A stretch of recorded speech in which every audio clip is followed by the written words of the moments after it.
Hey, everybody. Happy Valentine's Day. We got some good discussions to talk about. Yep. All right. You turn it down? Oh, there go La Sheree. Hey, La.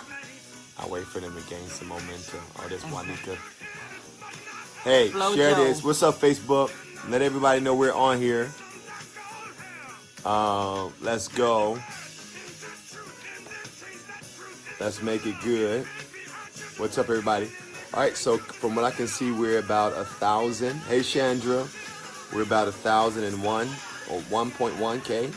All right. Somebody say love when we scope together. It's normally always her idea. Hey, Michael Hathaway. Apostle Basso. Mike. Hey. All right, we're on. Let me make sure. Let's see if we can align this somehow. All right. Is that, yeah, I think this is good. You just got to kind of stay close, fam. All right. Go ahead, share this. Let everybody know we're on. This is my wife's idea. Yes. So I don't know what to prepare for. I'm just going to answer. Kyle, how are you? Lord, I miss you so much. I'm coming to the Bahamas. We got to spend some time when I'm down there. Is that Kyle? Yeah. Hey, Kyle. He a prodigal. All right, Leave him let's alone. get that. Hey, Marva. What's up, everybody? Share this, share this, share this, share this, share this, share this, and share this some more. Yes. We are live tonight with the Stevensons, and we don't do very many of these, but when we do, they get they go viral very quickly. So let's go ahead and make this happen. This is my wife's project. Yeah, I'm trying to get some answers. She The wants war some of answers. the sexes. Ooh. Ain't no war around here. Yes, we need to find out what y'all really think. All right. So what we're gonna do is this is how this is gonna go. I collected. I'm a woman, so I pretty much know some of the questions that need to be asked for men to get their ideas on what they're looking for in a woman. Some of the questions that women may have. Some of these questions are from questions I collected. Some that I just came up with, and I'm going to be looking for questions that you may have where you would like to know a sober, typical, godly man's response to some of those questions. And I want it to be real. I want it to be transparent. It's about to be juicy, fam. I hope nobody gets offended. They always by get offended hearing watching me, so it don't matter. what the truth is. Let me prompt you and say this. Men and women think very differently. It's very true. And a woman cannot force a man to think the way she would. So the way a man would answer some of these questions are totally different from the way a woman would answer them. And we're not limiting this to, maybe what a woman would think about some things. So feel free to explore. But I did choose to allow women to get some of these questions answered because I think that women typically have the biggest issues when it comes to relationship, the biggest question mark. I don't know why it is. It's just women. I believe there's more women in the world than men, first of all. So there's an overpopulation of women, and there's not enough men, as we all say. And so we're always trying to figure out how are men thinking, and how, what is it that we need to know to have a healthy relationship, and to really, whether you married, serve a man, whether you're single, be found by a man the proper way. So I know men have these issues too with finding women, but I feel like women go a little bit longer. I feel like it's easy. I'm sorry. Men have these problems. It just seems like they don't last forever. They like, I'm looking for a woman, and then like a year later they marry. And women are like in their 40s and 50s and just, 15, 20 years, I'm still waiting, So I know sometimes they wind up with questions like why, what's going on. So we're going to address all of that. And again, it's not limiting. You can find out what women think. You can find out what men think. We both represent separate ideas, thought patterns. And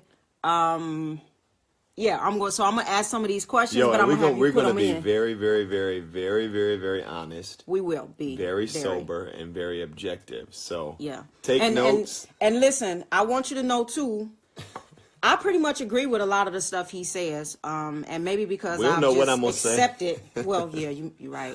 But a lot of things a lot of ways that men feel, I've accepted it because it's just the dynamics of how God created men to think. Right. And I have lost the need to be so controlling that I want a man to think like a woman. Right.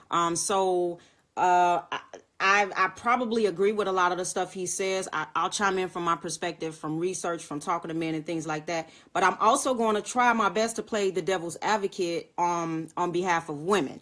So, yeah, we'll we'll dive right in. Boy. And, like I said, throw some questions out. I'll be trying to catch them. Some of the more juicy ones. And I know we probably won't be able to get through everything, but we are open to also doing like a part 2 to continue to address some of these issues with relationship. Happy Valentine's Day. All right. So here is, I'm gonna start off. I'm gonna just go ahead and start off with what's this you got wrote down? I got a few questions written down here. That you I've got collected. notes? No, I got questions. I told you I have questions. Fam, but you got a whole. Yeah, I have a bunch of questions, and I'm gonna be collecting some from here too. Oh Lord. I'll be looking to see what I can see. Okay, I'll be. All right. All right. Here's one question here, and we would like to know on behalf of on behalf of the National women. Okay, what if you have a guy who loves certain qualities about you, right, but he doesn't love everything about you? Meaning, like, he may think that you are, man, she's generous, she's caring, she takes good care of my kids, she helps me out a lot, whatever she does, but I'm not sure if I'm physically attracted to her. So he loves you and he loves most of you, but there's this one thing that won't make him, I guess, commit to you completely or totally secure the bag when it comes to you. So before I answer, like, can you give me a scenario? Like, are we already committed? Are we like flirting around and I just won't fully commit? Where we at with this? Or is this like, I potentially like everything about you and I have not committed yet. We're not dating yet. We are dating, but it's clear that you feel like there's something missing, like physically, right. Like, maybe I need to lose a little weight. It's just you're not 100%. You just gonna come right out the door swinging. I really am, and we'll dive a little bit more into that actually. Okay, so here's how I'm going to answer, and I guess this may delve off into some other stuff. It is the general consensus of most men that we are visual, and we tend to be less forgiving of things that don't physically attract us than women are. Women are also visual, and the myth that they are not is obviously a fallacy. But men are drawn by the mind second. Mm-hmm. Unfortunately, we are created and we are drawn by what we see. So what happens is that we don't like what we see, but we feel guilty about the quality of woman you are, the traits you have. We'll linger around, to start engaging with the invisible parts of a woman, but it is very unlikely that if we don't like what we see, that we're going to stay. Okay. Or commit, because what we've done is we have made you a sister. Right. We have kind of peered you off. But should a man pass up a really good woman? I mean, this woman has great values. She has the same, vision that you have, the same values you have financially, mm-hmm. spiritually. Mm-hmm. She will make a good woman. Mm-hmm. She will make a good mother. Right. She's already perhaps doing certain things that show those qualities. She's very supportive. She's very affirming, but maybe she is a little overweight. Should a man, and maybe he's not physically attracted, but should he really walk away from a situation like that when he really do have a good woman?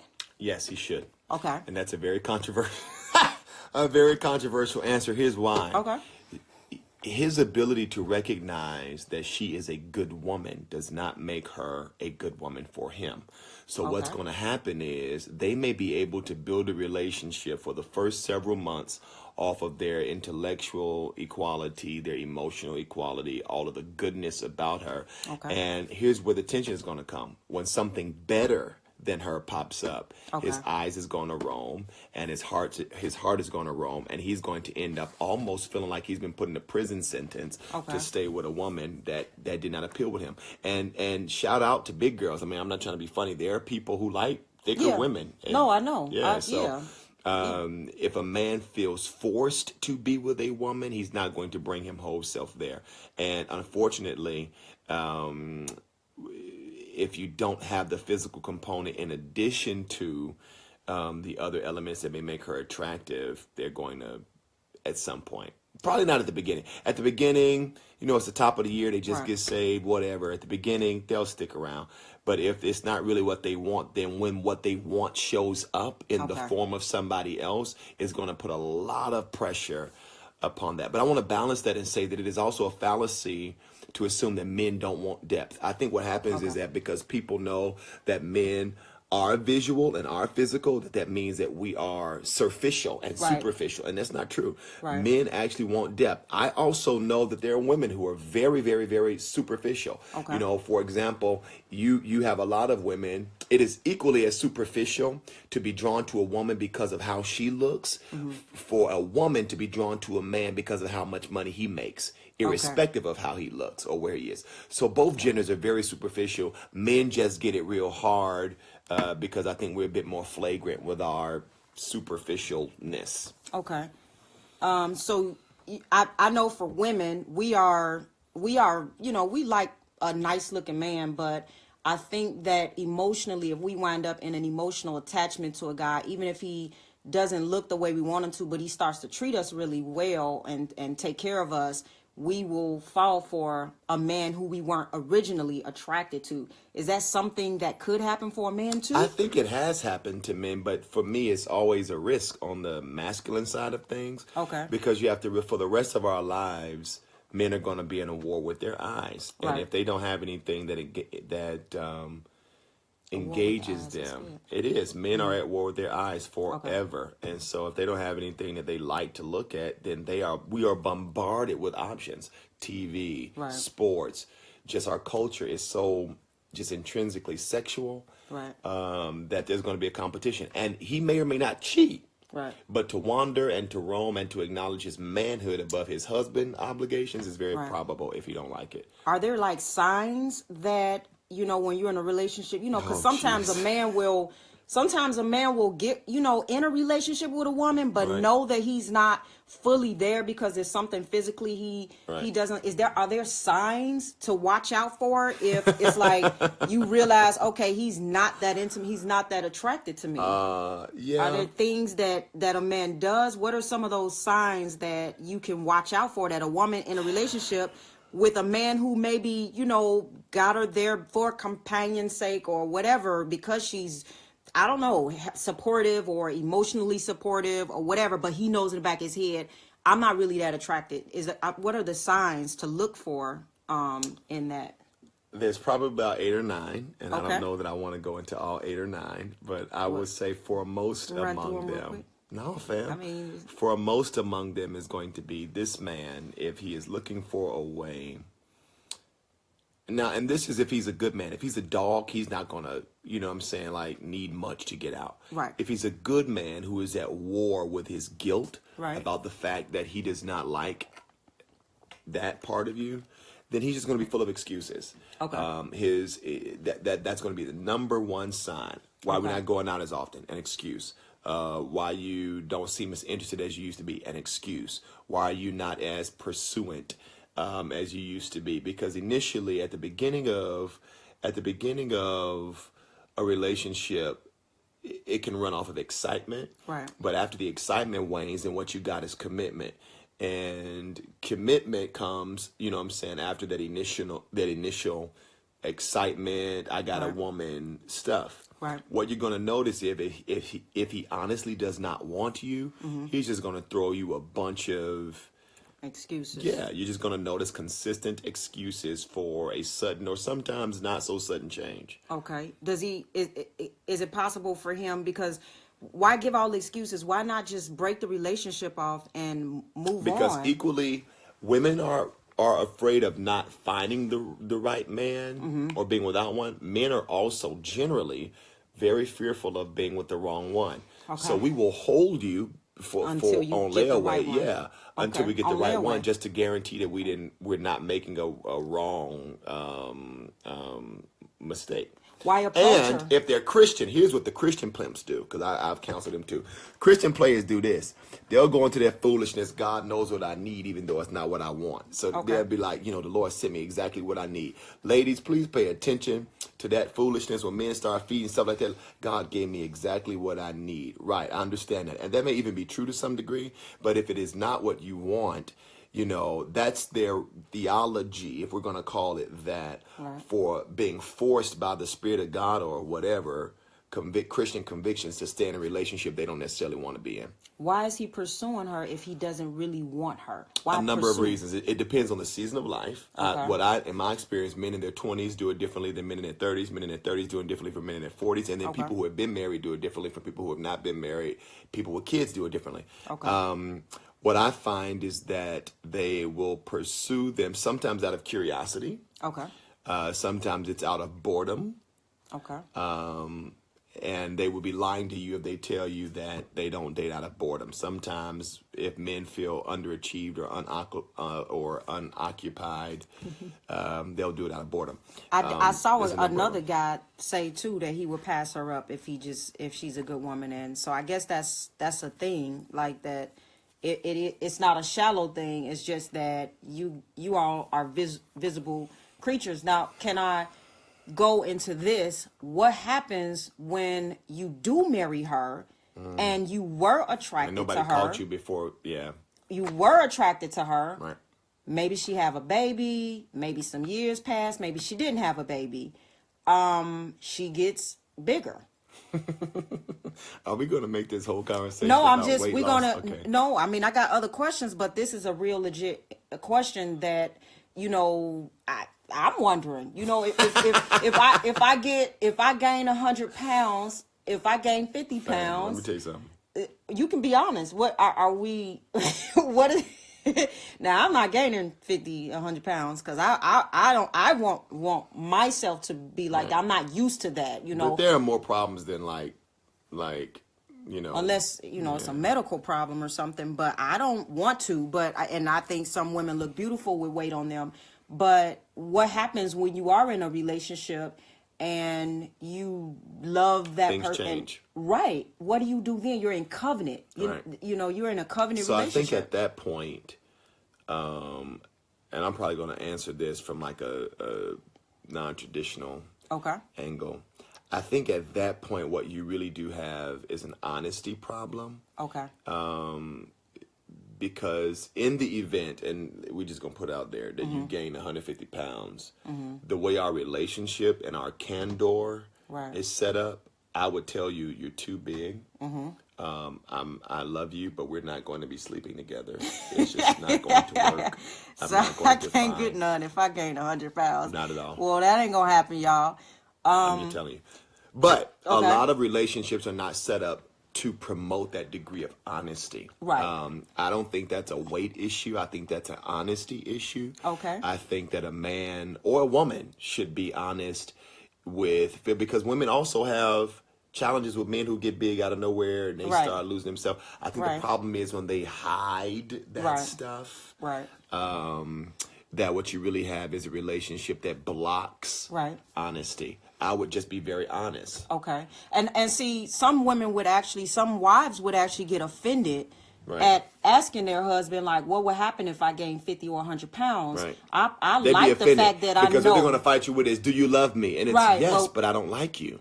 Right. Like, you know what? So you ain't going to love me no more? Right. After all, I done had 3 kids and I deserve the right to, I appreciate, the honesty. Here's what I think. I think that there has to be a balance, because when that does happen, you know, what happens when it is a kid, or when she starts to have a Right. thyroid problem, Right. or, you know, like when is there some level of sensitivity? Can a man meditate his mind into, you know, I don't know. Baby, it's not. Let me. I You put him in I'm a really bad predicament. No, right you now. can be. That's what I want to know. It's not his. It's not his mind we worried about. It's his other parts. That's not gonna work.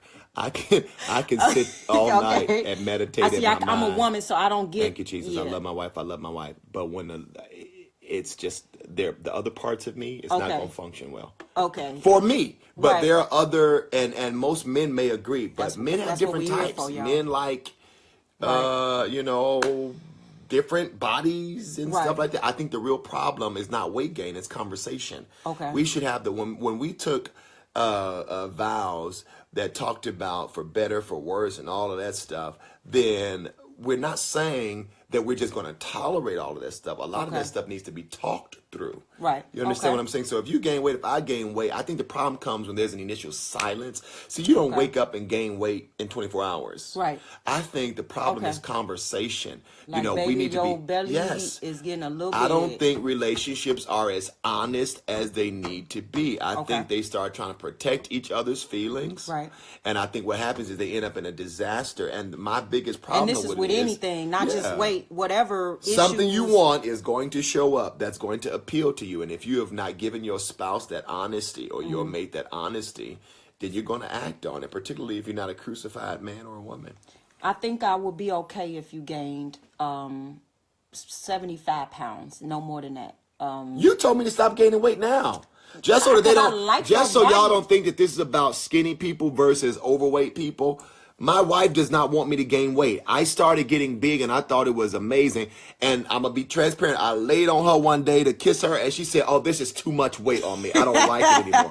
So she told me I was too big, and I'm 180 right now. This is the largest I've ever been in my life. I don't want him gain no more weight. She told me to stop. So yeah, I think he's at a great weight right now. So, but I'm honest. It's all about honesty, and it's not just about, you know. I think he's hitting on a really important, crucial topic in any relationship, which is that Somebody said it. I bet you're a woman. Somebody else talking about, is that in the Bible? Women, this is why y'all sing. I'm gonna tell you what's going on. let's be Y'all honest. are not sober enough to have an emotional conversation, so you want to use some.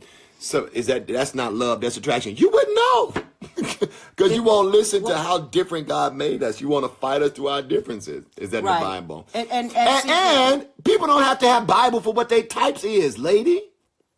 I don't have Bible for the type of woman I like. You ain't got Bible for the type of man you like. This is why church ladies are crazy. Is that in the Bible? It's not. People are, now we're different in personality too. My wife is a lot nicer. I'm not really the nice person. No, I think maybe about 6 or 7 years ago, I would be offended by this information. And as a matter of fact, there were conversations. My hugs hurt. Everything, his hands, everything. But there were conversations, I believe. I remember being there where there were a panel of men talking about how they think and how they feel about women. And some women got offended by it just because of some of the things that men were saying. And maybe about 5-6 years ago, I'd be very offended by some of the stuff that men say. But I have accepted the way that God has allowed you guys to. Ooh, somebody say, what if a man's parts don't work? Should you check out? That's a good question. Yes.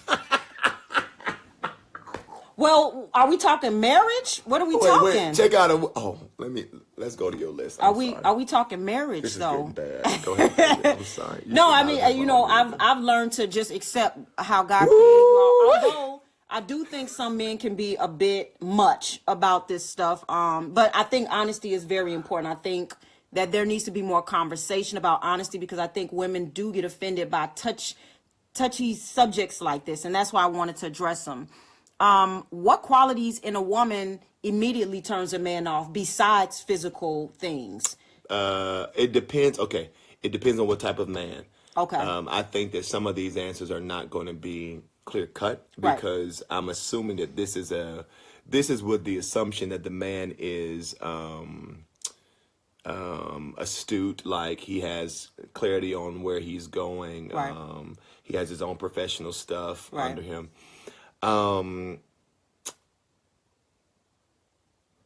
Give me that one more time so I can think through this Just thoroughly. some qualities that in a woman that turns a man off, like maybe a desperate, maybe she's I think for the most part, and a lot of this is generalized, men typically don't like very aggressive women. okay. There are women who are cutthroat, and who are direct, but to be pursuant is almost an automatic alarm. Okay. When it comes to most men. Now there are some men, particularly men who have been feminized and who have been raised by all women, who are used to women taking care of them and babying them and coddling them. Right. They may be more forgiving of a very aggressive woman. Right. But by and large, I think men are, one of them is too aggressive. Somebody said a loud mouth, bad attitude, controlling, acting like his mother. Now you talked a minute ago about Well, all women are emotional. So I don't know that an emotional woman is not enough to turn a man off. I think it's more so. she gotta be clean. Yeah, well, but if you're dirty, then a clean man is not going to come for you. You're going to Okay. find somebody equally as dirty. Okay. Wondering eyes if he's okay. I'm looking at some loud and aggressive. Well, they're talking about sexless marriages. Boy, please don't get me started on that. Okay. Because they're going to soundbite the crap out of this. Okay, yeah, we actually we can talk about that. But let me ask this before we get to that. That's pretty juicy. How long should a woman date a man who, you see something? No, I'm just telling you, don't make me do this. Oh, I am. How long should a woman date a man who loses a job and is not working? Like, say he loses job, and okay, cool, you lost your job, but how long should this go on? Like, can this go on 8 months where he's saying, I've been looking, I just ain't, I don't have, how long should this last? Could it be possible that a man could lose a job for a whole year and not have any source of income and it be legit and you still want to love him? Should she leave? Are we talking about dating or are we talking about marriage? Dating in a dating instance. I'll say in a dating instance first and then in a marriage instance. So in a marital instance, I think that we're dealing with different rules. Okay. In a dating scenario, you want to use that as an extreme learning opportunity, because if a man is comfortable with the fact that he is jobless, he is communicating much more than that to you. Right. I don't know that you should wait. If this guy is not being assertive about finding a way to take care of himself, then he's showing you that in the event of a life crisis, he's not going to be as passionate about taking care of you. I would say 3 to 4 months max before you've moved on, and that's assuming that he is generally a good guy. Okay. But to any degree, it should never go to 8 months to a year, because what you're showing is that you are so willing to support him, even in his lack of whatever, that you would put yourself behind. And how long should it, if you are dating a man and you guys are, in a relationship and it's a discussed relationship, you all are both on the same page as that, but he has not asked you to marry him, how long should a woman wait for a man Well, to... I think, again, there are variables. I think age matters. Okay. I think... I'm assuming that this is for Christians. So, Yeah, we'll assume it's in a Christian setting. Although I feel like it can cross boundaries. My opinion is this. If you've been together, this is my opinion. So I ain't got... If you start having anniversaries, like this is our first year anniversary, our second year anniversary, and there has been no commitment toward marriage, I honestly believe you've wasted your time. Okay.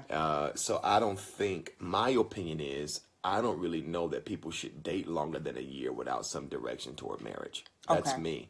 I feel like a year paced without sexual activity, without the crossing of boundaries where your objectivity is skewed. I personally think a year Okay. When you dating 2 years and there is no direction towards marriage, you've wasted two. It is unlikely that he's going to do what he wants to do. Okay. Men are generally impulsive. Age matters because psychologically men change. When you turn 30, something happens to you. Right. When you are 25, something happens to you. When you are in certain career changes, something happens to you. Okay. I personally think no woman should waste their time talking to a man longer than a year if it is their intention to be married. What about that girl out there who has been in several relationships? She's a good girl, but nobody wants to marry her. Like every relationship ends up in that person not being the one to get married or to be asked to be married. Are there some things that maybe she needs to look into, or could it legitimately be just a situation where it's just all the wrong guys? I don't know.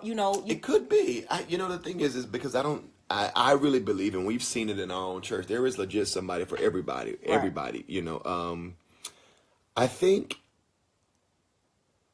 we may be dealing with an honesty thing again. Okay. Generally speaking, when men date women, they are taking notes. Okay. Whether or not they're being honest about their perceptions outside of the context of an argument is beyond, we don't know. Right.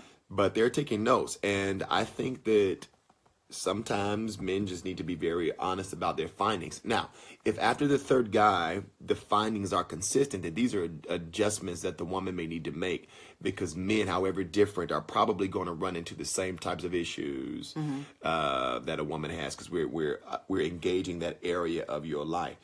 Or your womanhood rather. So, I think they should know, or sometimes it may just be the wrong types of people that they're choosing. Yeah. Okay. Now let's go into this, because I know that in marriage there's a lot of women who makes more money than the man. That's a big deal. And find themselves almost being more of the provider. My God. Or, how do you make that right if he makes less, or if he's kind of wants her to contribute to the bills and that demand is on her to contribute? Is that something that a woman... At what point? At marriage, while they're married. Okay, give me the scenario one more time. Okay, here's like a scenario. She makes more money than him. Right. In marriage. Okay. She makes more money than him. Maybe he doesn't make as much. So when they're paying bills and doing things, she has to carry that burden because her job pays more than his. And like if she gets fired and he's not able to provide for the house, then is she really being the provider because she makes more? Should he look for a second job when that burden is placed on the woman? Should it be placed? Should he not settle if he's not making more? Like, is that... I just have to oof. These are really strong questions. I'm sorry. My opinion is this. I don't think a man should ever be comfortable with a woman having more burdens than he does. Okay. So I'm going to put that out there. I don't think... When you think about the differences between men and women, I just don't think that they are meant to bear the burden of the provision or the direction of a house. The detail, the functionality, I totally get it.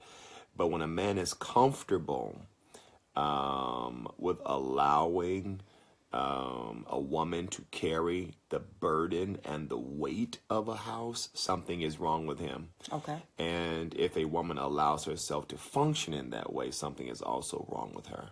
I think the healthy thing for that man to do would be to create ways to alleviate the burden from that woman. Because here's the hard truth. We live in a culture that has absolutely ruined and mutated the feminine role. Right. And women are very much so. They're so busy trying to compete with men and trying to be like their counterparts that I think they've abandoned the power of femininity and the power of what it is to be a female influence. And people get upset with me for these views, but I just think that I'm a traditionalist in the sense that I think the greater burden and the weightier matters of a house, financial, directional, should be upon a man, because I just think we were created to handle more. We were not created to carry kids, and most women are better with the detail of the day-to-day houses. But the weightier burdens of a home should always be upon that man. Okay. So so you think that if this is the case, and it's been the case for quite some time, where the woman is making more money, and almost like if something happened to her, they might not be able to pay their bills, he should not be comfortable with that. He should try to, at least, even if he's not making as much money, it's okay. But this shouldn't be something that's been going on for the last 5 years. Like, he should create some kind of place. Yeah, because first of all, I don't think that anybody, man, woman, boy, or girl, should be making the same amount of money for over 2 years. I think if you're not getting promoted, if you're not finding more money making power, then I think you have stagnated, period, somehow. That's professionally, you have stagnated somehow. Interpersonally, your network is not changed. So that degree of comfort is dangerous to any relationship, because, again, what you're doing is just compromising the future. You should be making more money every year. That has been the story of every healthy man in every relationship I know, because other than that, if the man or the woman feels stuck, then the marriage or the relationship is destined to end up collapsing somehow. Relationships are for movement and for momentum. So I personally think that he should have been already looking for ways to make more money, to expand their ability, to expand their purchasing power and their saving power. If you're making the same amount of money for 5 years, you have not created a retirement. You probably do not have investments. You probably have no planning for kids. So I personally think it should be, disgusting is a strong word. It should be alarming is a better term for a man to not be making more money annually because of what they're not doing. And I think that's above and beyond what you do for your job. You need to be figuring out ways to broaden the reach and the experience, the lifestyle of your family. And a lot of people do not do that. So it does end up being that if the woman gets hurt, so goes the house. So do you feel like, no household, period, should ever be struggling for 5 years? Oh, no. Because at that point, baby, that's not a struggle. That's a lifestyle. Okay. No, that's not a struggle. So whose responsibility that is the man's job to turn that house. The woman is the enhancer. She is the recipient of seed, the recipient of vision, and she's supposed to be the cultivator of a direction that man is determined. But unfortunately, because of the type of men women let choose them, women end up having to be the brains behind the whole operation and then complain when they find a man, or they realize, or have accepted that their husband can't lead them. They started the relationship not leading you. So what happens is you get into it because of how he looks, or because he's convenient, or because y'all knew each other, and then you find out that the guy has no life direction in year 2, and you want to compare him to your pastor or compare him to somebody else that has direction. The problem is how it started. Okay. There's a fundamental issue in how we date, and one of them is that women have not thoroughly scoped out the leadership and the directional potential of that man. Wow. Sorry. I think that's excellent. I think it's excellent. Because even if you don't make the type of money when we met, I wouldn't make the type of money I'm making now. Right, but you have vision. I had direction. I knew where I was going, and I didn't need you for that. No. I needed you to enhance what I was doing and what I wanted. Indecision in men should be always alarming. You always, that's one thing that I think is a quality trait of manhood, is decidedness, the ability to make a decision and stick with it. And when you end up marrying an indecisive man, it's going to end up panning out in more ways than one. Yeah. I mean, I remember, when I married my husband, we both were working. I had a job. And at the time, I wanted to actually help out with everything. And my husband told me, no, I don't want you. Now, I'm not saying that this is the story for everyone, or should be. I know when you're just getting married, you probably need to put your money together and figure out the best budget. But I remember him saying, I'm going to pay all the bills, because if something ever happens to you when I impregnate you, then we're going to be... Because I knew that was going to happen.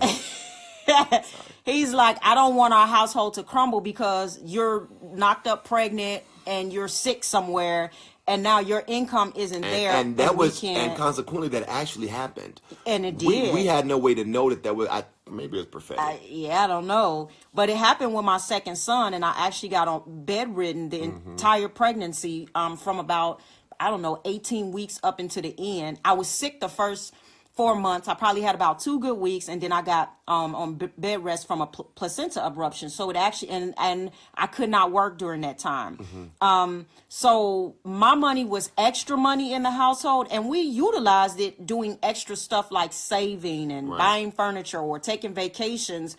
but my income did not go towards the bills because he didn't want something to happen where I couldn't work for whatever reason. And then now we are struggling financially. So he wanted to make sure that whatever he was doing, he from the very beginning, and that's I think why it was easy for him, because in the beginning he put the entire burden on him. And anything that I made was extra and was good, the icing on the cake, maybe we can say more, whatever. And that's just kind of how we planned it, and it worked. I think the brilliant, we counsel couples like this all the time. It is so important when you're going into marriage. I was trying to prove to her that I did not need her to live. I wanted her to live. And there is a difference. If my wanting to be with her or my choice to date her was out of need, my car note is behind, my rent is not behind, I can't get through school, I need you to co-sign for this crap, then what's going to happen is I'm going to strain and pull her into a maternal role. And I didn't want to marry my mother. So I made sure that I lived in such a way that whoever I married, and when she came in, she fit perfectly for the way I designed my own life. I don't need you. I want you. I am surviving. I know where I'm going. I know what I'm doing. I know what I want. And I want who you are, but I'm not going to build my life around my manhood life. My professional career, my educational stuff around your presence in my life. And that's a difference. Some people do get married because they need to get married. They're overwhelmed with life. They're overwhelmed with burden and all of that. And none of that's really healthy. Yeah. Now, and we'll take a couple of Q&A also. These ain't as bad as I thought. They're not too bad, but just it's just real, like real questions. And I, again, I've been catching some stuff. Sexless marriages. Woo! We ain't got one, fam. Don't have that. Ain't gonna happen. No, we get it on. I'm sorry. Marriages that don't have enough sex, either from the woman's standpoint or the man's standpoint. What do you think about that when someone comes and say, hey, we not having sex for 3 months at a time, or a year, or what do you feel about marriages that they're not engaging in sexual relations? Then I don't think they married. Okay. I mean, like, how do you want me to answer that? I have very strong opinions. Whatever your strong opinions are, I would love to hear them. About sexless marriages, for whatever reason. I feel like I'm continually hitting this honesty issue. I feel like somebody is not being honest, and if somebody is being honest, and somebody is being negligent. Okay. If you are not having sex, and I mean regular sex, whatever that looks like for your marriage, then you have an issue that is not a sex issue.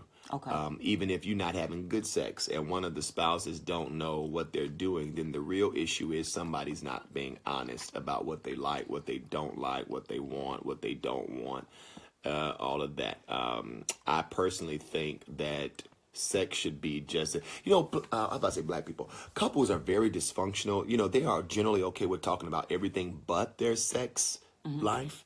And I think you should talk about sex just like you talk about bills, just like you talk about what the kids are wearing, just like you talking about all of it. If I need some, we're going to make that a matter of conversation. Okay. We're going to have a meeting about it. And the reverse is also true. So I just think we approach it without having to make it a matter of conversation. Right. And then that it becomes a disturbing pattern where you've gone 1 month, 2 months, 3 months, and now it's a matter of life that y'all are not being sexually evolved. They're talking about erectile dysfunction. Could be. But if you have physical or health issues, then people need to talk about that and be honest and upfront with that. But So what about so if a man is having erectile dysfunction and he doesn't do anything about it, what should the woman do if he's not addressing it? And maybe they do try, but he's not able to perform. Like, how long should a woman deal with something like that without him? Men don't like going to the doctor. They don't like, it may be an embarrassing thing. I don't know. Let me tell you something. That's a hard place. I'm not a woman. Like Because it's if not it's not his working, fault, it's and not like he's holding anything back. He just need to get surgery or a replacement or right. But what if he doesn't? What if he just doesn't address it, and you're just constantly having to deal with this as a woman? if he doesn't address it. Yeah, he's not. I honestly think that's grounds for separation. Okay. And I want to put that out there because if what you're dealing with is a brutal restriction on your intimacy on two levels, sexual and communicatory. Right. If we cannot talk about this, if you avoid this, if I can't tell you that this is a problem for me, or this is I think this is a real honesty issue. Okay. But if a man is not physically able to perform sexually and will not go get treated or won't be assertive about making sure, the Bible talks about being a kept woman. And remember that when that lady, what, Take them to the elders for healing. something that thing has got to work in the Yeah. context of marriage. And if it does not, then you need to get medical treatment. Right. Because when you let me tell you something. When you live in a house with an unkept woman, whether she's not kept because of cancer or diabetes or physical challenges or whatever, that woman is going to start to change. And that change in that woman is going to affect the quality of that relationship. Right. I think it is the man's responsibility. I think it's the woman's responsibility to communicate, yo, I'm frustrated, this is irritating me. Right. And I think it's the man's responsibility to take it from there and go get him some Right. herbs I or believe some that counseling or because something. I think that sex, and even I'll be honest and say, since we're having a real conversation about it, and orgasms in the context of marriage for a woman, I think it does something healthy for her hormones. Like, Fam. it's a God. stress release. Jesus like, it's Christ. the truth. For married people, it's the truth. And we're talking the truth. But if a woman is not able to have that and experience that, then she is going to change. Something is, she's going to be frustrated. So how long should, you're in a relationship, for example, now. Right. Now we're going back to not just him having a erectile dysfunction, but maybe him or her Right. not engaging in sexual activity. She's not giving it up. How long he's not giving it? How long do somebody wait? It's 6 months. What do I do? And do I have grounds to start to? I don't want to be, because people are going to sound like I'm going to say what I would do. Okay. At 6 months, I'd have an apartment downtown with my money. I'd make sure that you had all the money you needed. But you're not going to put me on a 6-month sexual abstinence without talking to I'm us. fasting for 6 months. Yeah, well, you be by yourself. You and your avocados and all that. I'm leaving because I'm not going to be reminded about. I'm just saying what I would do. Some of you people are way too forgiving. Let me tell you something. Okay. That is a form of abuse. If it's within that man's power to control or to do something about it, that is abusive. To me, I would rather you smack me in my face and we get into a physical altercation than to say I'm not getting down for 6 months. It is the same exact. I'm just being honest. That's abuse to me. Okay. You need to have the cops called. Yeah. No, I agree. I couldn't have that being. either. Okay. Please. And y'all sitting up acting like ain't nothing wrong. No, sir. No. And and we just in the bed at night looking up at the stars. No. God show is good. I would probably start getting angry. I would probably be angry, an angry woman. And I'm not even an angry woman. But, okay. So, last question. And can you, a divorce for abandonment, someone said. The Bible says if the unbelieving depart, let them depart. So it just depends on what you think abandonment is. Yeah. You're dating somebody, they are legitimately separated or going through a divorce from their spouse. Maybe the divorce has happened and, sometimes divorces can take years, but they wind up dating somebody else. If the divorce hasn't happened and it's been 4 or 5 years because maybe there's a fight or whatever, should that person not date anybody or not get involved in a relationship? Scripturally, no, you should not date. Okay. All right. I know that's a real thing because people, but I always think it's dangerous. I understand that there are people who do that, but and they do it out of loneliness and sometimes even to cope with the effects of a difficult or complicated divorce. Right. But I think that you're still married, and I'm always very cautious about that because of the principle of sowing and reaping. I think that you're going to reap what you sow in one way or some form. You've got to be real careful about investing yourself with a man or a woman that's not done with their former life. So I think you should just not date until they are divorced. Okay, cool. Well, I didn't get out all the questions, but I did get out some of the questions that was heavily on the heart of women, and just kind of wanted you to go. Yes, we've been married for 13 years. Yes, this year. Yep, 13 years. Did I have any? I thought I saw a couple of last minute questions, but I just wanted to get your, your responses to some of these so that some of the women can hear. Again, from a man's perspective, and you guys are very different. I think it's sad that people think that men don't want depth. I think the way, like, they really think that we want hips and thighs and stuff, and we do. Right. But men also want conversation. Okay. And when women, Christian women in particular, live or act or talk as if men are only physical. No, it's not that we're only physical. We're first physical. But there are men who really do want depth. And if you are engaging with men who don't want depth, then there is a problem with where you're finding them or where they're finding you or the type of men you're getting. Men do want conversation. Men want to be understood. Men want to be supported, and all of those are relational issues. So I don't think that it's fair to label men as shallow, because I know a tremendous amount of men, saved and unsaved, who actually still want depth. That's true. They want conversation. Sometimes on their own terms, but conversation nonetheless. Somebody said, can you do this every week? Oh, jeez.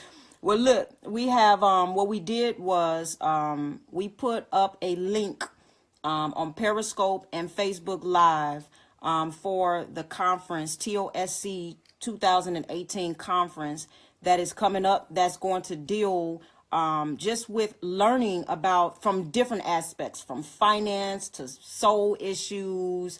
We'll be talking about getting healed from mother and father wounds.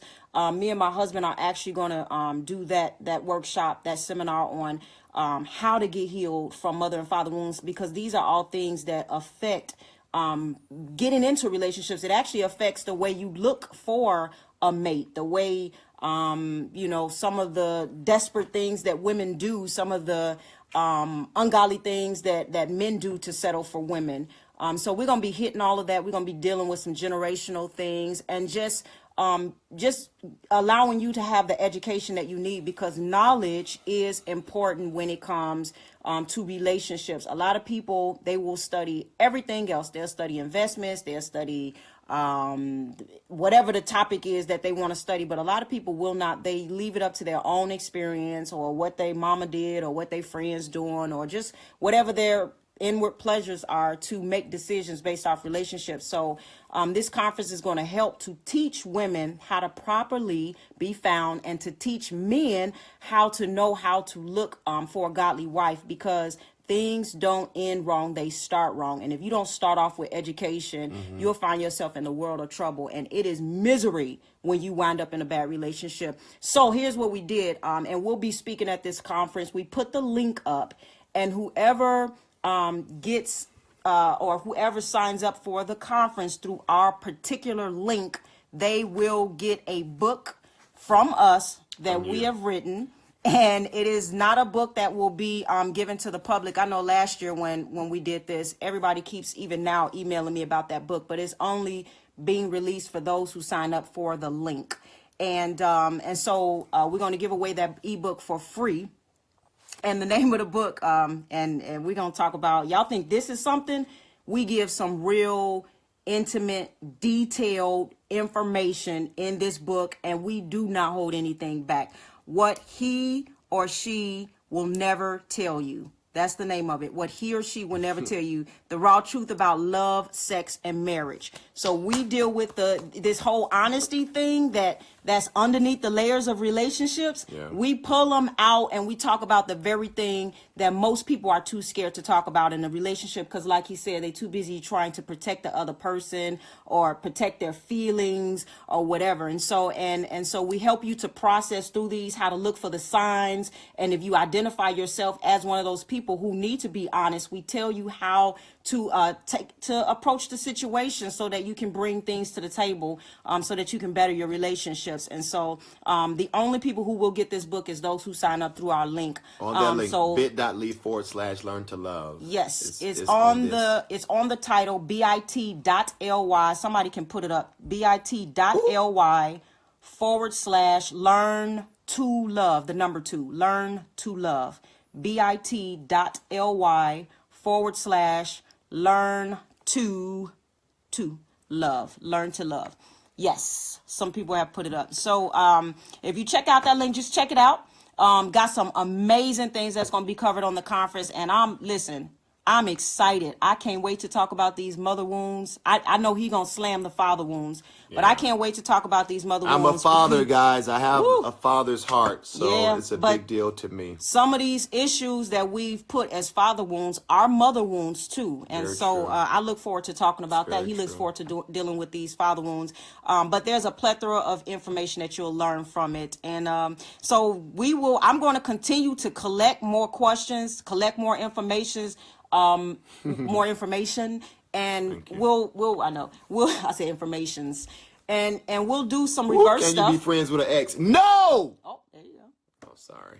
That's an Let me find out you talk to any. Let me tell you how much. I don't. No, I'm not emotionally built up to handle that. I don't talk to any of my exes. They were all in my past. And if they ever show up at church, you better not tell me. Because I don't make a scene, fam. I put that on everything I love. I didn't really date that many fam, people. I'm just telling you right now. I'm telling you right now, you better not tell me. None of my exes have ever shown up to anything. I hope they did not a fire conference, not a world change or something, because I promise to God. They've not. None of my exes. Now, some of mine have. I know. I don't care. But women and men are different. We're different. Men generally don't invite themselves into stuff like that. Yeah. Women are a little different. But I'm telling you right now, fam. I didn't date that many people, actually, but I appreciate you saying that, but what I'm trying to tell you is that if any one of them ever show up around anything I'm doing, I doubted they would ever. I wouldn't even know how they looked at this point. Good. Yeah. I bet not find out. I'm going to tell you right there. Not so. Yep. So I'm gonna continue to collect some questions. I love this this talk of honesty. I love this research. What do you think about? They were talking about being friends with exes. No, I don't think it's safe. And then even on top of that, we don't have secluded like opposites or opposite sex friendship, meaning he doesn't have like friends that he run off with and do lunch with by themselves. I don't have female friends. You don't have a friend that's not my friend. If you are a friend, but you're not just going to be his friend as a woman. And do I have one female friend? Not a seclude. No. I don't have female friends. No. I mean, the closest to it is Medi Bethel. But we're friends with her and Q. We're married couple friends, I don't got female friends. I can talk to the husband, he can talk to the wife, but we're all in relationship. But it's not a secluded thing where I don't have any male friends where they're not attached to the both of us either. And you know don't have no male friends. No. And the one you had, he liked men. So who? I don't even know who. Oh, never mind. I'm sorry. Oh, I really don't even know who you're talking about. You're going to have to tell me that afterwards. The point is I wasn't worried about him. He ain't want you. Oh, okay. Sorry. Oops. But Jesus Christ. I have no idea. But no, we and some people think that's strict, and it's not strict. It's just boundaries. These are things that you put in place to be preventative because what if they ex joins and why? Oh man, it can be weird, You just got to make sure you completely over them because that could be a little weird. And go to a different service. Right. If she start coming to 10:30, then you go to 8. Yeah, no, being friends with exes, that's just a setup. It's a boundary issue. And if you're trying to make sure that things, let me tell you something. Innocent, good people fall into bad traps because of a lack of boundaries. No, yeah, that's So very true. it ain't about somebody, like you not trusting necessarily, but things the lines can get blurred very quick. You can be in a vulnerable, you don't know what season is going to come ahead. And if you got those boundaries out of whack, then you can set yourself up for some danger in the future. So it's a boundary They're saying, thing. would you let any of the exes join All Nations? Me? I wouldn't care. As long as they have no, they ain't trying to get to him, because women are slick. You know how women can be. They slick. I need to talk to, no, it ain't like that. But I was, I ain't trying to come in between you and your wife. No, boo, you gonna have to talk to Elder BJ or somebody else. Another elder in his church, Elder Terrell.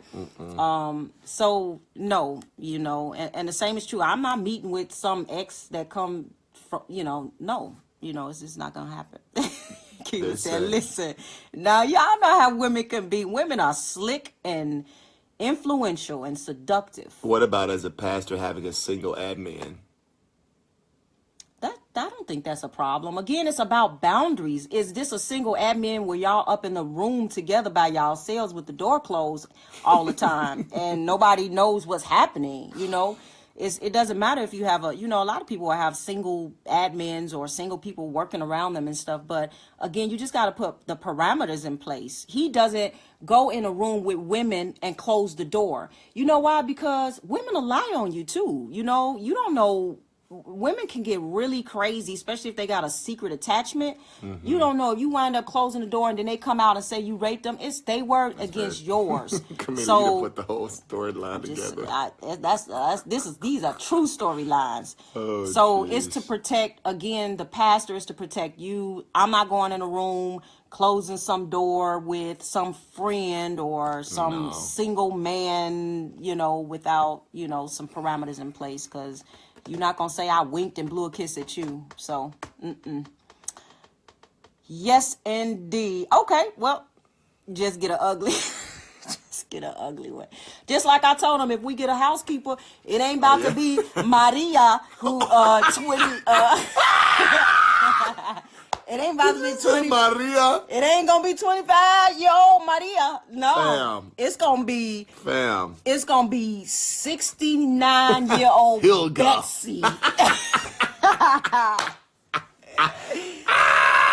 the freckles on her face. Oh, no, Jesus. seriously, you're not gonna be around here no, this is real. Y'all seen the hand that rocked the cradle? These are real issues, man. They are. No, I'm not getting. If you a housekeeper and you come up in here and you, because I gotta trust you in the house with my husband by them, and I don't want you. It ain't him I don't trust. Women can be. I don't know you. I don't know. I don't know you. Yeah. Fam.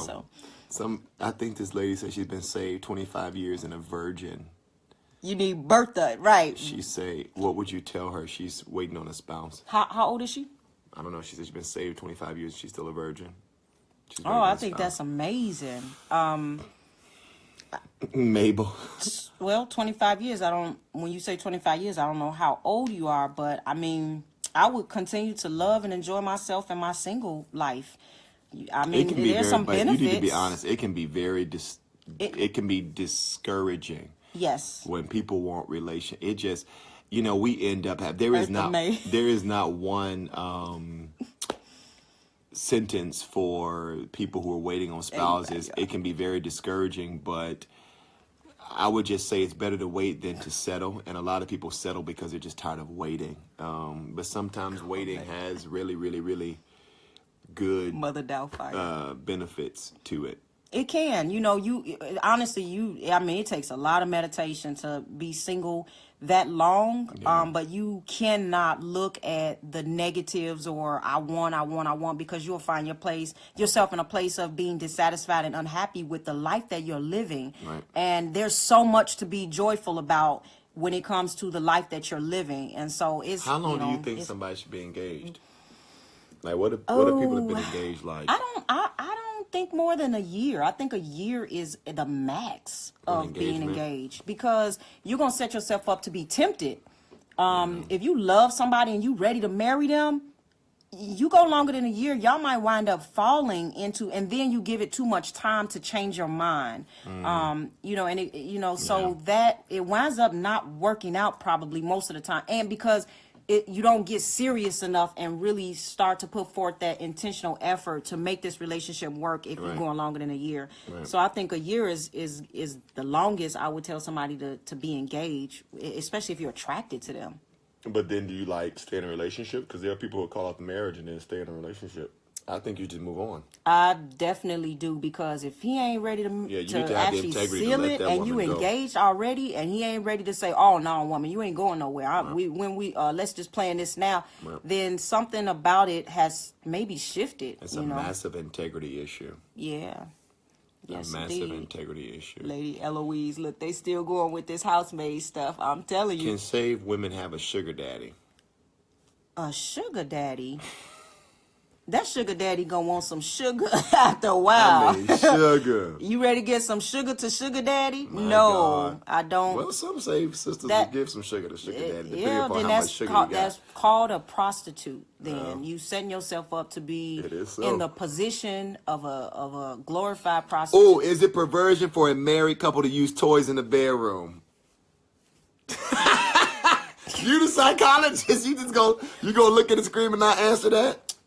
Toys. When you say toys, what kind of toys? First of all, what kind of toys? This is what I think. I think Lord that sometimes when people get too... I'm saved, man.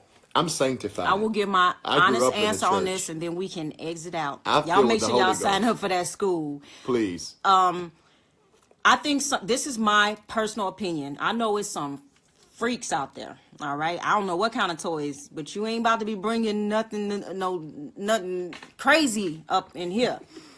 I think that a lot of times... Answer wisely, babe. I am. Because they're going to screenshot or... Come on.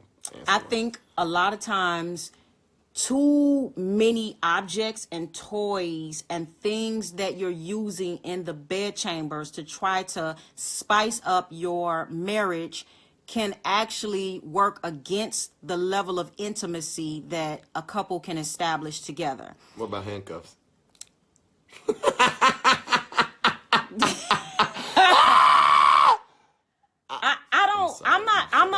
I'm not against having a little fun. I'm not against having a little fun. Okay, I'm not against that at all. What I'm saying is that there are people who they have to use certain things in order to bring themselves. And what you teach yourself how to do is have to need other things other than your spouse in order to reach whatever pleasure zone, when really you should be able to do this. I should be able to enjoy his body. His body is my body. It's meant for my enjoyment, really, scripturally speaking. That's my body. And my body, my body belongs to him. And so, my God. And so we should find a place of enjoyment and intimacy with each other, okay? Now, I'm not saying you can't have a little fun and be creative and all of that, but I'm saying that I think that some people go a little too far with having to need all of those things in order to have a good sex life. If you need that stuff and you're dependent and reliant on it, then you might want to check to see how vulnerable y'all really are together in your sex life. And I think sometimes it can make you objectify each other and have to need stuff, and that's not going to make me feel good. But are you saying that Christians cannot? I'm not saying they can. I don't know what kind of toys you're talking about. There are some that I would say no. I don't think that you should do that. But at the same time, I think a little fun times. I mean, you're naked and you're unashamed. But I do think people go too far with it, and I think people start to need it, and they can't, a man, if he got you dressing up like Nurse, wait, Sophie, you think something wrong with playing a little Dr. Nurse? I definitely do, because if I said, babe, I want to play Dr. Nurse today, you would say no? I would wonder who you saw and what's going on in your imagination where you want me to dress up like a nurse. I'd be like, you know? nurse, I got a little fever, girl. Come up here. Well, I can take care of you, so that's not a problem. But if he wants you to dress up and come, first of all, turn the lights off, come up in here with high heels on, with fishnet every time. If he needs you to perform or you need that becomes a bit much. Can you take me for who I am? What if we don't have access to all that? But what about a wig every now? What if I wanted you to wear a long? I'm definitely not wearing a wig because you got dreadlocks? I'm not into wigs. Personally, I think they look amazing on people, but what if your man said, yo, pull out I want you to put on a blonde No, wig. we ain't even starting that. Nope. You got to have to love me for my dreadlocks. I can take my hair down and hey. Swing it around a little bit. I do, So Apostle K role play is healthy. Listen, again, I'm just saying that some people take it too far and they have it when they become dependent.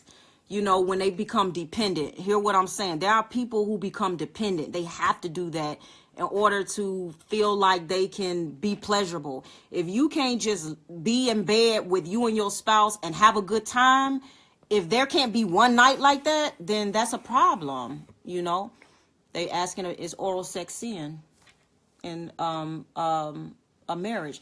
Listen, I'm not going to answer. I don't judge people for what they do in their bed. They got their own convictions. I tell people, I've known people whose husband wanted oral sex, but the wife didn't want to do it. And it was a problem.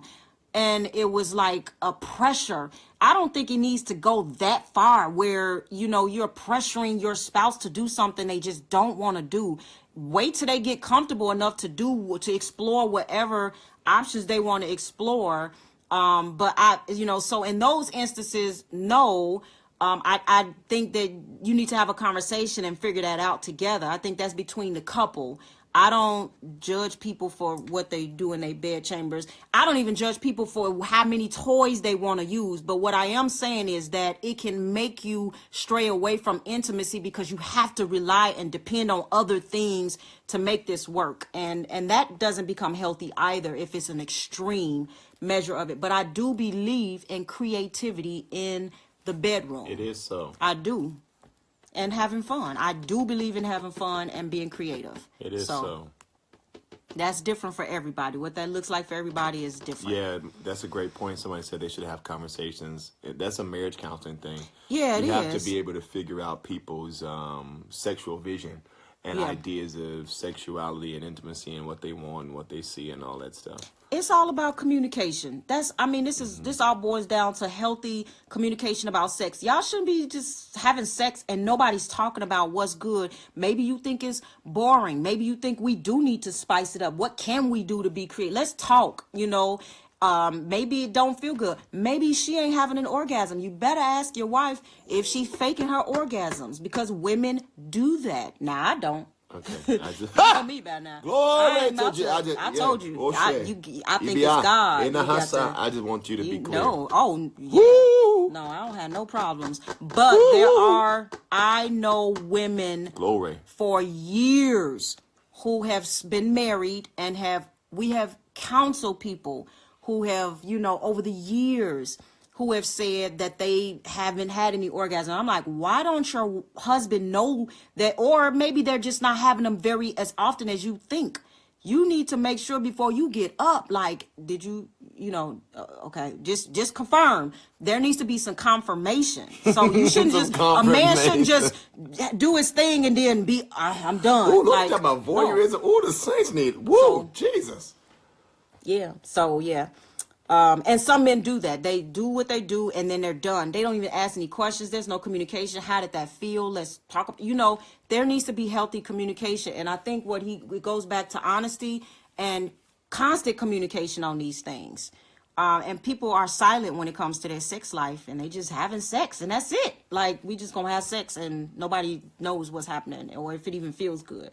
That is not God. We talk about our sex life all the time. Yeah, I actually, is this a lot? It's not. It's real. We evaluate sexual events. Was that good? How'd that work what for you? What needs to improve? Yeah. What we talk about? It's a normal part of conversation in our relationship. Absolutely. We don't just like go get busy and then later like, oh, that was like a total waste of my time. We talk it through. Somebody said, why fake it? Again, it's all about trying to protect your mate. You know, you may feel like you might hurt his feelings if you didn't, or you know, but it's best just to be honest. No, somebody say, I don't see how they can fake it. He should know. No, there are people who No, honestly have I no know. clue. No, I know women who do that.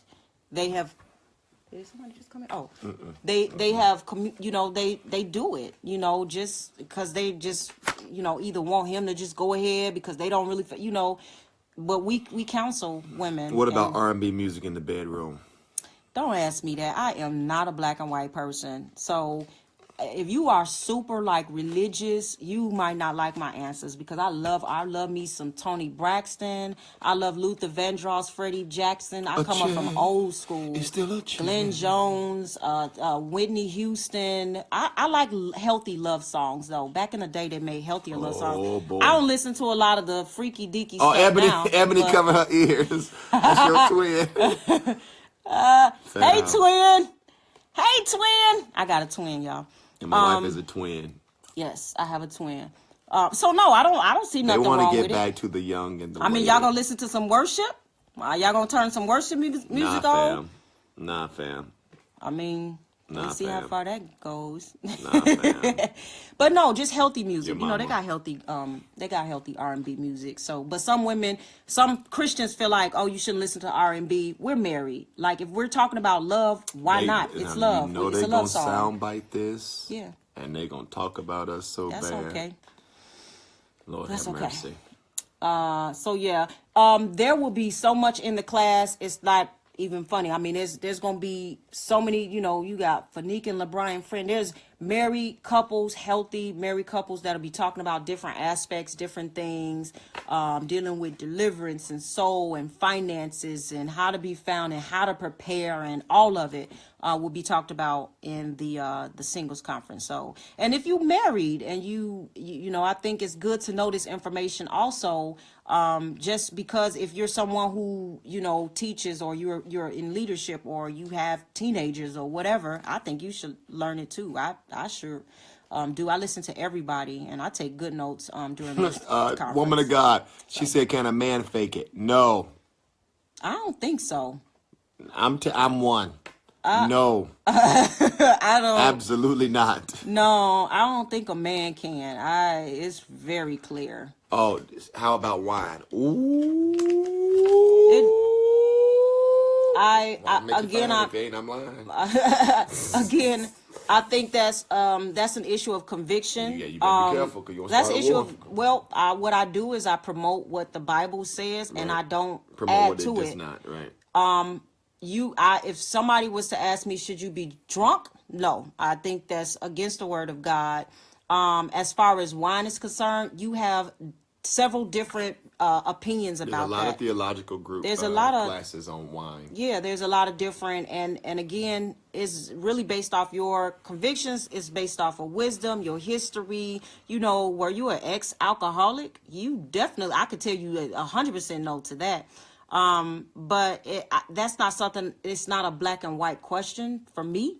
It depends on the person as to how I would probably answer that. And if somebody came and said, hey, me and my husband, we have a glass of wine every anniversary, whatever, and there is no history or whatever, and I can't necessarily tell them that it's wrong if they're okay or they're comfortable with it. I know some people who are dogmatically against wine, and I agree with them too. So I can agree with whatever their viewpoints are.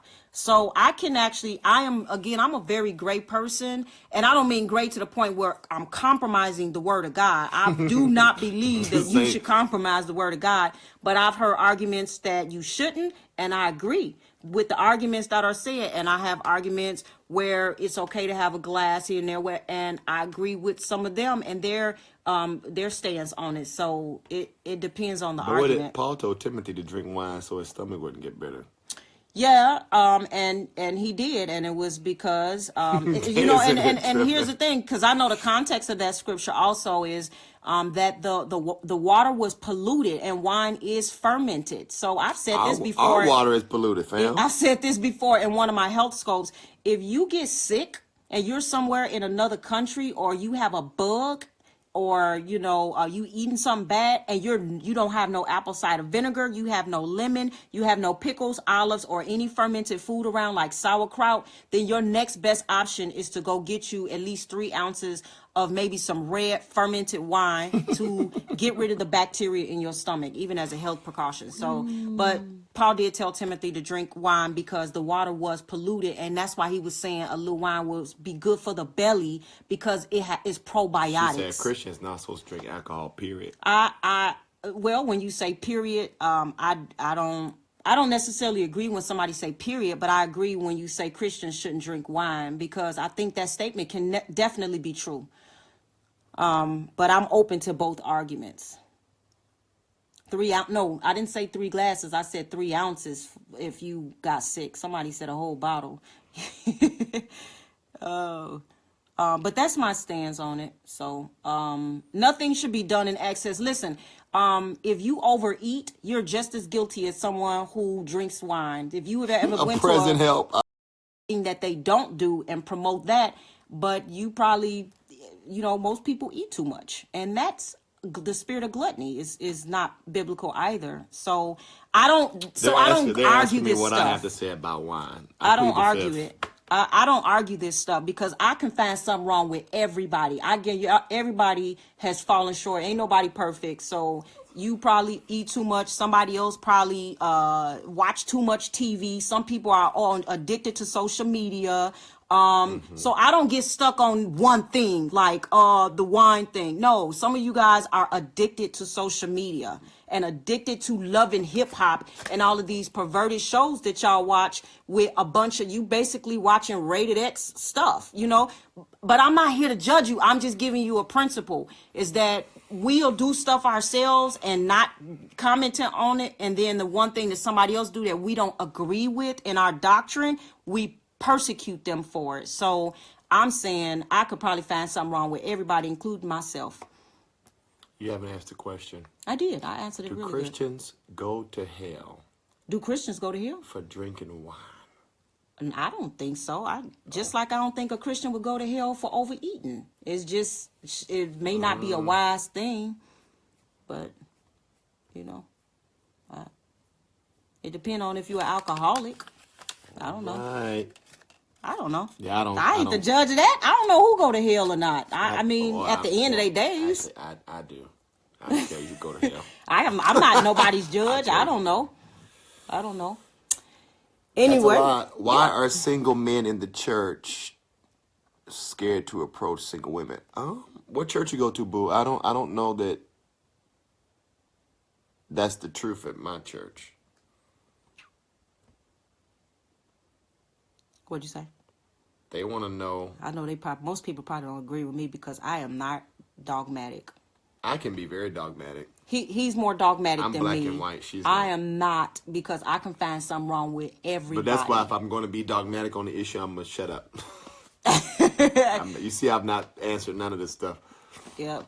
Because I don't think y'all can handle it. You know who was dogmatic in the scriptures? The Pharisees was dogmatic. It is the same people who tell people what's sin all day long, and this is sin, and tattoos is sin, and this is this. You know, these are the same people who are stingy, unloving, angry, unforgiving, stubborn. You know, people got inner issues that may not show outwardly. And so, I think above all, we were made to love and to have mercy. And most people need help with their mercy life while we trying to talk about somebody having sin from a glass of wine or from a tattoo. I'm not saying it's right or wrong, but I'm saying there are deeper issues. I'm tatted and they don't like me. Unforgiveness. Half the body of Christ probably got some unforgiveness. They tried to persecute me for tattoos and blonde hair. I was on the news for it.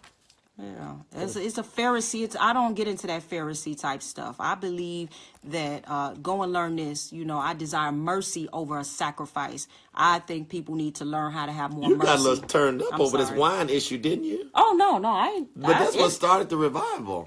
Because when people, because people get dogmatic on stuff like that, just like I don't like the whole tattoo dogmatic thing either. I don't like that aggressive Pharisee type stuff, because I think there are so much deeper issues to worry about with people. Half the body of Christ have mental illness, and Now, that is very true. I mean, and we, very true. From trauma. Why do women love church men? Because church men, most of them love Jesus. Some of them love Jesus. Because if you gonna, you gotta have. Should a guy pay bills while dating a woman? Absolutely. Should a woman ever pay for a date though? My opinion is no. With the only exception being if she's trying to do something for his birthday. Okay. All right. Okay. All right.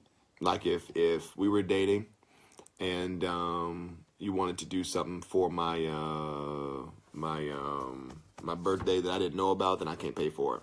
Please don't say that, Brittany. Talking about I'm about to get a tattoo because of y'all church. No, make sure that's your personal decision, Miss Cotton. How you doing anyway? Please make sure that's your personal decision. We don't advocate for any of that. I know they say we do. We don't. I was making a point. I don't advocate for any of it. I don't advocate for none of it. I think everybody had their own position and convictions. Some things can be sin to one person that's not sin for another. Ooh! Yes, if God tells you don't do something, you messing with something, and you do it, but you meddling. So just make sure that that's your own. Paul said to him that is sin. My God. Yeah, it could be. So when if the question is asked, is drinking wine sin? It could be. Yes, the answer is yes. Okay, they're asking a lot of single people. They say we left the singles. We left the singles. We did dating. We did the approach of how long should a woman wait. We did the issue of physicalities. Yeah. So we addressed a lot for any other questions for the singles? Where's your brother? My brother, my brothers are probably watching this. I have two. I ain't gonna tell you who they at, because that's not what they want. Micah Carter. Hey man, how are you? Yep. Thanks, Maritha. So ultimately, get the book and now somebody said nipple piercing. This is going a little left. I would never promote got some that. Suppressed freakism in there, don't you? Yeah, again, if you choose to do that, I would never tell somebody to do that. I would probably discourage something like that. But I don't judge people based off of that type of stuff, honestly. I am a very forgiving, I don't know, I'm a very accepting person. So, if somebody came and said that was there already or whatever, I'm accepting. I'm not going to be like, oh, child, look as you got. I'm not that kind of Christian. I am totally not that kind of Christian. And I don't think Jesus was either. Jesus be sitting right there probably with the very people who we talk about if he was walking the earth today. And not because they're right. No, he wouldn't. He would only be a congregation. Not because they're perfect. Not because they're, but that's the people he loved and he died for. So, but I would never encourage that. I ain't, Baby daddies and boundaries with children. Now that's a good one. Baby daddies and problems with their children. Right. Oh, we asked that question too, right? No, we didn't. Oh, I did. I said, what about when they have issues with baby daddy? Oh, I had that written down. I don't think I asked it. I didn't ask it. I don't know that I know what baby mama drama is. I don't think there is such a thing. I think if we have a blended family and I think you have a marital problem, because I think the root of your issue is going to be what is allowable or not for the comfort of your particular. Somebody said that we kiss while dating. Not once. And not that I do discourage kissing while dating. I do, but I'm not saying that it's horrible. I'm just saying that can lead to other things, and so it's best not to, because you're about to get married anyway, and you're gonna have the rest of your life for that. You don't need to even do the physical stuff while you're dating. Save that that's what makes it so special. We didn't kiss until. I mean, they ask about tongue kissing while dating. No, I don't think you should. I don't think it's wisdom. You know. Now, are you condemned because you do it? And listen, we were not going to do that because she'd ended up pregnant. Yeah, you open up all kind of feelings when you're doing that with somebody you love and you're attracted to.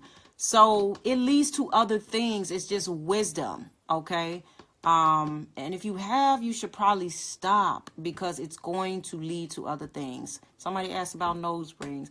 It's so sad that it's 2018. I don't care about nose rings. Like, I don't see the big deal with a lot of these. I don't know. I just think there's so many deeper. I think people are bitter. Like, stuff that really works on the inside of a person. How does a man pursue a woman? I just think, honestly, so Sunday I'm teaching on that. That's good. Yeah, Sunday at 10:30 for our Relationship R series. I'm teaching on the levels of intimacy and how you approach addiction to marriage. And how. Addiction to marriage. Somebody said, what about addiction to marriage? You gonna be the wrong candidate to get married if you have an addiction. You mean like an idolatry of marriage? That's what I'm assuming it means. How long did we date before we got married? We have a very unique story. We only dated 4 months until we were engaged, and then we were married in 10 months. I wouldn't encourage that for everybody either. See, to each his own, but God did a special work with us. I think it was a special work, but I don't encourage that for everybody, because sometimes you don't know people in 4 months. This was a risk. It was a risk. It just wound up working. But it was a risk for him, a risk for me, but it did work, and I do think it was the Lord. But I don't think it's the Lord for everybody. So should you get married and live with your mama? No. Do you promote dating for the same church? Sure. What about forehead kissing? What about forehead kissing? I was ministering before we got married. Somebody just asked, was I ministry before we got married? I was ministering with my mentor. We were traveling on prophetic teams. I was part of deliverance. I did a lot of evangelism. So but not like a pastor. I wasn't a pastor. I was at a church, but I was a part of a lot of the ministry teams there. And I had a really, really... This woman can say, should you leave your church if ain't no single man? No. Not unless you're supposed to leave. Oh, Lord. So, yeah, I've ministered before. Yep. Yeah. Well, hey, it's y'all questions. So you asked them, and we were answering them. Yep. I mean, the saints really do have a lot of questions on this stuff. Somebody said, how did I know he was the one? I you know what? I have to answer that on another. It's, I prayed. Oh, hey, glory. And I didn't necessarily think he was the one. Wait a minute. Hold on. I just felt like I was supposed to marry. I mean, like the one. Like there is no one. Excuse you? Like if we didn't marry, I don't feel like I missed him. Like I'm never going to get married again. Oh. If I had a chose to not marry him, and if he had a chose to not marry me, then it wouldn't have been like I'm the one. Like there's no more coming. So how did I know that I was making a wise decision? I sought counsel. I prayed, worshiped. I delighted myself in the Lord. Now, how do you do that? You breathe a couple of times and exhale? I pursued God about it. I just wanted to make sure I was making a comfortable decision in the situation we was in. So because we was getting married so quickly, I wanted to be comfortable with it. Praise God. Yeah. So, and then I did a lot of research on him. I asked him questions. I had notes, y'all. I had a whole notepad full of stuff.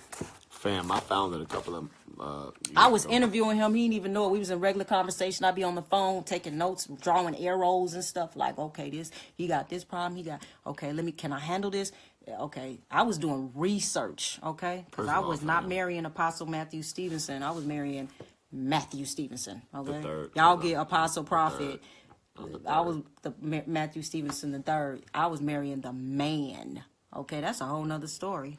So y'all better not look at these giftings on these people and then think like you that's it. You done hit the jackpot. It is so. Yeah, he could be a horrible man. It is so. A gifted, horrible man. They do exist. Yep. Well, I close my book for the rest of the questions, and we'll get final back. Spiel. Give them the link again. Yeah. Check out the link again. We're gonna give you the free book. If you sign up through this, you can only sign up through this link in order to get the free book sent to you right before the conference. And it's what he or she will never tell you, the raw truth about love, sex, and relationships. And we talk about very detailed, intimate, raw stuff in this book because we just feel like we need to talk about the things that most people within the marriage are too scared to talk about because they're too busy self-protecting. In addition to that, it's still on sale. It's still the conference is still on sale, and it's going to be amazing. Check out all the speakers and what you'll learn. You are going to learn a lot. Me and my husband are actually, like I said, doing a session on getting healed from mother and father wounds. And so only place you can hear that teaching and all the rest of the teachings, finances, soul issues, deliverance, breaking curses, all of it will be taught during the conference. So learning what it means to be single and be single healthy and be found right and finding the right one and all of it will be discussed. So check out the link bit.ly/learn to love, the number 2, learn to love, bit.ly/learn to the number 2 love, learn to love. All right. So we'll do another part of this, and we enjoy it always talking about. I know y'all got a lot more questions. I have more questions even that I collected, and I'm gonna continue to collect some more questions. I don't know why she put me up to this, fam. This is not my idea. So if y'all go on YouTube and attack me. The last lady who did that actually died, I found out. Oh. That attacked me and you on YouTube. She did. She said he and his wife in a lunatic. Then the next day, somebody sent me an obituary. She was out here. My point is this.